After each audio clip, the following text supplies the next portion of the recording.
Oke, jadi belakangan ini gue itu memerhatikan anime Kinsho no Vermeil, khususnya Vermeil. Selain punya aset yang besar segede Gaban, gue jadi penasaran kenapa Vermeil ini bisa disebut-sebut sebagai bencana terbesar dalam sejarahnya. Mari kita bahas.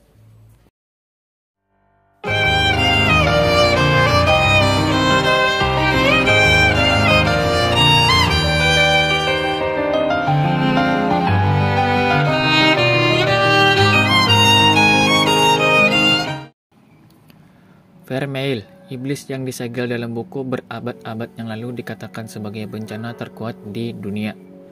Beberapa tahun kemudian, segelnya dibuka oleh Alto Goldfield yang memerintahkan dia untuk menjadi familiarnya. Kilas balik menunjukkan masa lalu traumatis yang melibatkannya secara tidak sengaja menghancurkan sebuah kota.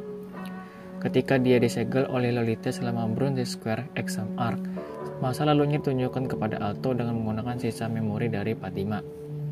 550 tahun yang lalu, Vermeil hanyalah seorang anak kecil biasa dan tinggal di Ortygia yang kemudian dikenal sebagai Benua. Dia tinggal di sebuah biara yang kumuh bersama 3 anak yatim piatu lainnya di bawah perwalian seorang birawati muda yang dia panggil kakak. Dia sangat senang dengan keluarga angkatnya. Para saudarinya sajalah yang tahu bahwa Vermeil adalah iblis. Mereka merahasiakannya dari orang lain karena dunia secara skeptis menganggap iblis sebagai sumber dari semua kejahatan. Namun rahasianya terungkap saat Vermeil sedang bermain, dan segera anak-anak setempat mulai menggertaknya. Para warga sekitarnya juga ikut menentang biara dan menuntut agar anak itu dibuang dari kota. Pada saat itu, epidemi wabah melanda kota dan warga menyalahkan kepada Vermeil sepenuhnya. Suatu hari, massa mengepung biara dan menuntut Vermeil untuk diserahkan kepada mereka. Namun, Miel, yang tertua dari keluarga, menyuruh Vermeil melarikan diri sementara dia bersama anggota keluarga lainnya tetap tinggal.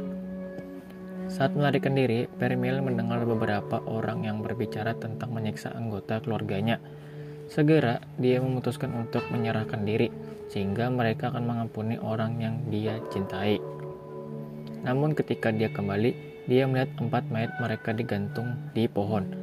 Marah dalam keputusasaan, dia menunjukkan kekuatannya yang sebenarnya, dan hanya dalam beberapa saat dia mengubah seluruh kota menjadi kawah besar. Selama 200 tahun sejak hari itu, dia dibenci dan dianiaya oleh seluruh umat manusia sebagai bencana terbesar dalam sejarah. Dibenci di kehidupan ini, dia meminta satu-satunya teman, yaitu penyihir awal atau Fatima, untuk menyegalnya.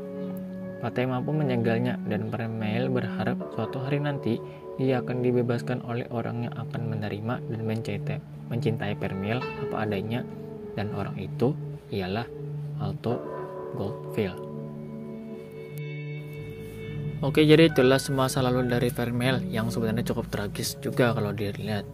Karena Vermeil cuma mau hidup damai aja, karena suatu kesalahan sedikit langsung hancur hidupnya dan berakhir dengan dibenci seluruh umat manusia kecuali Alto. Ya, gue cukupkan sampai di sini. Kalau kalian suka, share aja video ini agar bisa menjangkau lebih banyak orang. Itu aja. Gue signing out dan seperti biasa, terima kasih.